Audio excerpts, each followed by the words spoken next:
హరీష్ రావు మాట్లాడుతున్నారు, లైవ్ లో చూద్దాం. చేస్తా ఉన్నారు అంటే ఈరోజు మనం ఏ రకంగా చూసినా బహుశా ఈ దేశంలో కానీ రాష్ట్రంలో కానీ ఏ రకంగా చూసినా ఒక ప్రాజెక్టు ఏ ప్రాతిపదికన కడతాం? పేదరికం మీద, వలసల మీద, త్రాగునీటి అవసరాల మీద, ఫ్లోరైడ్ లాంటి సమస్యల మీద. అంటే ఏ రకంగా చూసినా ఇవాళ ఈ రాష్ట్రంలో ఏదన్నా ఒక మొట్టమొదలు ఒక ప్రాజెక్టు కట్టాలి అని ఈ దేశంలో ఎవరైనా ఒక పద్ధతి పెట్టుకొని చూస్తే ఈ దేశంలో మొట్టమొదలు కట్టాల్సిన ప్రాజెక్టు పాలమూరు ఎత్తిపోతల పథకం.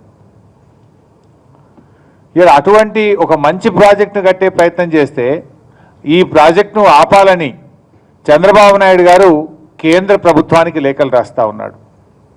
ఈ ప్రాజెక్టును ఎట్లా కడతారు అని తెలంగాణ ఇరిగేషన్ శాఖ ముఖ్య కార్యదర్శికి లేఖలు రాస్తా ఉన్నారు. అంటే ఎంత దుర్మార్గం! అంటే నువ్వు 9 ఏళ్ళు దత్తత తీసుకొని పాలమూరు జిల్లాకు నువ్వు చేసిందేమి లేదు. అంటే చంద్రబాబు నాయుడు గారిది ఏనాడైనా ద్రోహమే. ఆనాడు దత్తత తీసుకొని కేవలం పలకలు మొక్కలు నాటి ద్రోహం చేసిండు. కనీసం ఈనాడు తెలంగాణ ప్రభుత్వం కేసీఆర్ గారు చేతలకు శ్రీకారం చుట్టి ప్రాజెక్టు కట్టాలని చూస్తూ ఉంటే పక్క రాష్ట్ర ముఖ్యమంత్రిగా ఈరోజు కూడా దాన్ని అడ్డుకోవాలని చెప్పి ద్రోహం చేస్తూ ఉన్నాడు. అంటే దీన్ని బట్టి ఖచ్చితంగా చంద్రబాబు నాయుడు తెలంగాణ ద్రోహి. మహబూబ్ నగర్ జిల్లా ప్రజల పాలిట చంద్రబాబు నాయుడు ఒక ద్రోహి అని నేను ఈరోజు డిక్లేర్ చేస్తూ ఉన్నాను. ఇంతకంటే ద్రోహం ఇంకేమైనా ఉంటుందా? నాడు దత్తత తీసుకొని ద్రోహం చేసినావు, నేడు తెలంగాణ రాష్ట్రంలో తెలంగాణ ప్రభుత్వం ఈ దేశంలో ఎక్కువ వలసలు పోతూ ఆకలితో అలమటిస్తున్న జిల్లాకు ప్రాజెక్టు కట్టాలని చూస్తే అటు కేంద్ర ప్రభుత్వానికి ఉత్తరం రాసి అడ్డుకోవాలని చూస్తావా? నేను ద్రోహి అనకపోతే ఇంకేమనాలి? ఇంతకంటే ఇంకేదైనా పదం ఉంటే కూడా అది నీకు అన్నా తక్కువే.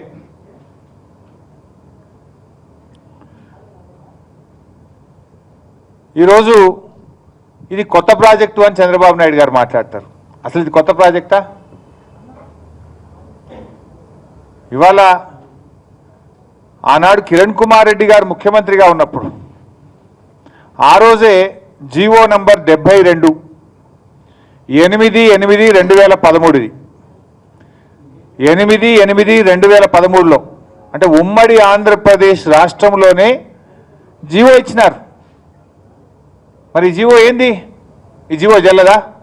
ఎవరిచ్చింది జీవో? మీ ఉమ్మడి ఆంధ్రప్రదేశ్లోనే ఇచ్చినారు. ఏముంది జీవోలో?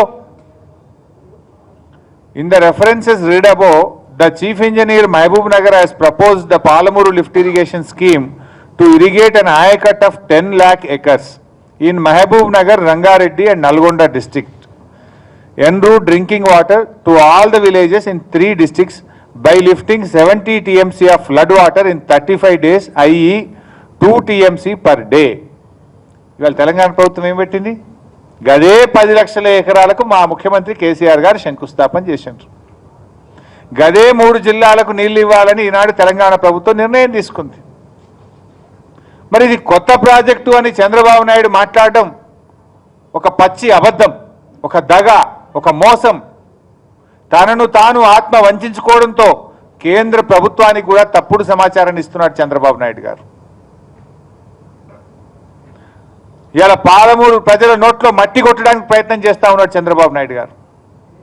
పాలమూరు ప్రజల నోటికాడ బుక్కను ఎత్తగొడతా ఉన్నాడు ఈరోజు చంద్రబాబు నాయుడు గారు. మీరు ఏ అనుమతి లేకుండా పట్టిసీమ కడితే ఉభయులు బతకాలే అని మేము కంప్లైంట్ ఇవ్వకుండా వెయిట్ చేసినాం. మేము తొందరపడలే, మాకంటే ముందు నువ్వు పట్టిసీమ స్టార్ట్ చేసినావు. ఉభయులు బతకాలే అనుకున్నాం మేము. కానీ నీ ప్రయత్నం ఎట్లా ఉంది?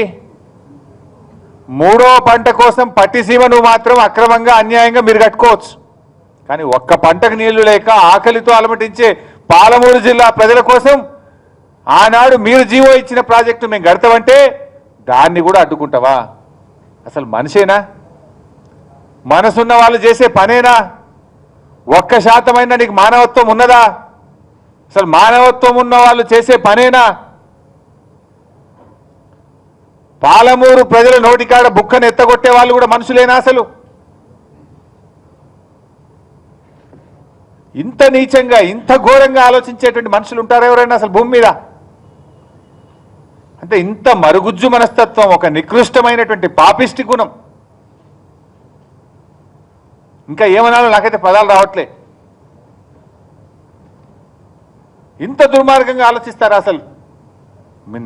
ఇంకోళ్ళు అయితే నేను దత్తత తీసుకొని మోసం చేసినా, అన్యాయం చేసినా, కనీసం మీరైనా మంచి పని చేస్తున్నారు చెయ్యండి అని మాట్లాడాలి. అప్పుడు ప్రజలు హర్షిస్తారు.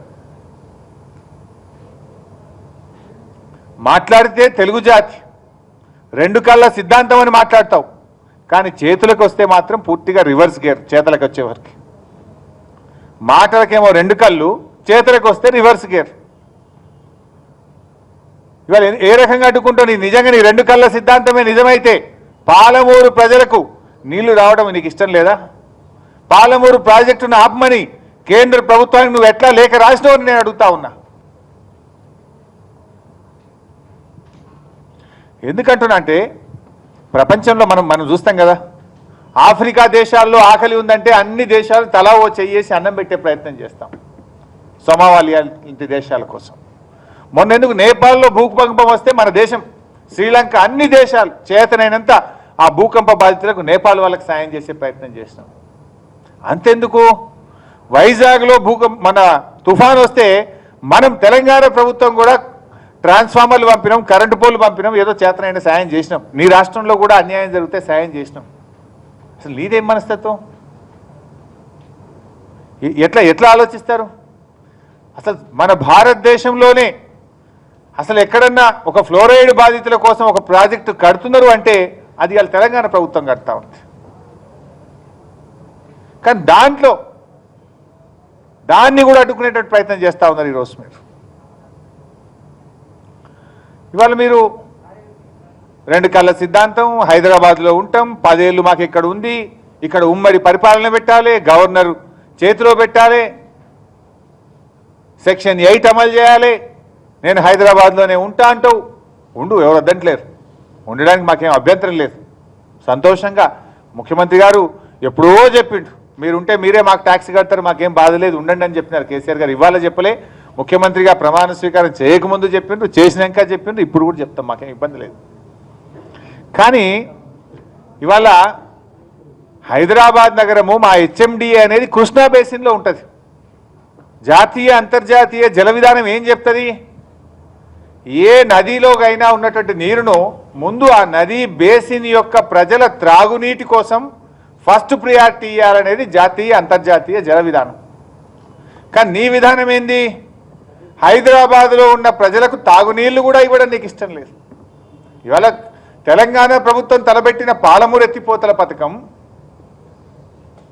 16 లక్షల మంది వలసపోతున్న పాలమూరు జిల్లా ప్రజలకు నీళ్ళు ఇవ్వడంతో పాటు హెచ్ఎండిఏ ప్రజలకు త్రాగునీరు ఇవ్వాలి, హిమాయత్ సాగర్, గండిపేట్లకు ఆ పాలమూరు ఎత్తిపోతల పథకం ద్వారా నీళ్ళు ఇవ్వాలనేటువంటి సంకల్పంతో ప్రభుత్వం ఈ ప్రాజెక్టు ప్రారంభించింది. హైదరాబాద్లో ఉంటావు, కనీసం హైదరాబాద్ ప్రజలకు నీళ్లు కూడా తాగే హక్కు లేదు, హైదరాబాద్ ప్రజలకు నీళ్లు కూడా ఇవ్వద్దు, హైదరాబాద్ ప్రజలకు త్రాగునీళ్ళు ఇచ్చే ప్రాజెక్టును నేను అడ్డుకుంటా అని చెప్పి ఇలా ఢిల్లీకి ఉత్తరాలు రాస్తా ఉన్నావు. సరే, నువ్వంటే హైదరాబాద్లో ఉంటావు, నీళ్లు లేకపోతే నీ హెరిటేజ్ పాలు తాగి బతుకుతావు, నువ్వు నీ కుటుంబ సభ్యులు హెరిటేజ్ పాలు తాగుతారు కావచ్చు. కానీ మరి హైదరాబాద్లో ఆంధ్ర ప్రజలు ఉన్నారు, ఇతర రాష్ట్రాల ప్రజలు ఉన్నారు, మరి వాళ్ళని నీళ్ళు తాగాలనే వద్దా? ఎట్లా బతకాలి హైదరాబాద్ నగరం? అంటే హైదరాబాద్ అభివృద్ధి చెందొద్దు, హైదరాబాద్ ప్రజలు ఇబ్బందులు పడాలి, హైదరాబాద్ ప్రజలకు కరెంట్ ఉండొద్దు, హైదరాబాద్ ప్రజలకు తాగునీరు ఉండొద్దు, హైదరాబాద్లో ఐటీ పరిశ్రమ రావద్దు, ఇవన్నీ నీ కుట్రలు. ఎలా హైదరాబాద్లో ఉండే ఆంధ్ర ప్రజలు, గుజరాతీ, మార్వాడి, తెలంగాణ అందరు ప్రజలు కూడా నీ కుట్రలను అర్థం చేసుకున్నారు. ఇలా హైదరాబాద్లో ఉండే ఆంధ్ర ప్రజలే నిన్ను రాళ్లతో తరిమి కొట్టే రోజులు కూడా దగ్గరలో ఉన్నాయి. చంద్రబాబు నాయుడు గారిని హెచ్చరిస్తా ఉన్నాం. ఈ ప్రాజెక్ట్ని కానీ అడ్డుకుంటే హైదరాబాద్లో ఉండే ప్రజలే మిమ్మల్ని తరిమి కొడతారు. ప్రపంచంలో ఎవరైనా తానున్న నగరానికి మంచినీళ్ళు వద్దనే నాయకుడు ఉంటాడా? ఏ నగరంలోనైతే బతుకుతున్నావో ఆ నగరానికి మంచినీళ్ళు తేవద్దు, ఆ నగరానికి మంచినీళ్ళు తెచ్చే ప్రాజెక్టును కట్టొద్దు అని మాట్లాడేటువంటి మనిషి ఎవరన్నా ఉన్నారు ఈ భూభాగం మీద అంటే అది చంద్రబాబు నాయుడు గారు. ఈ అబద్ధాలు ఆడడంలో, నోటితో మాట్లాడి నొసటితో వెక్కిరించడంలో నోబెల్ ప్రైజ్ ఇవ్వగలిగే నాయకుడు చంద్రబాబు నాయుడు గారు. ఎందుకంటే 2 కళ్ళు అని 100 సార్లు చెప్పినాం, కానీ ఒకవైపు ఏమో అడ్డుకునే ప్రయత్నం చేస్తున్నాం. ఇది అబద్ధాలు కాకపోతే ఏంది?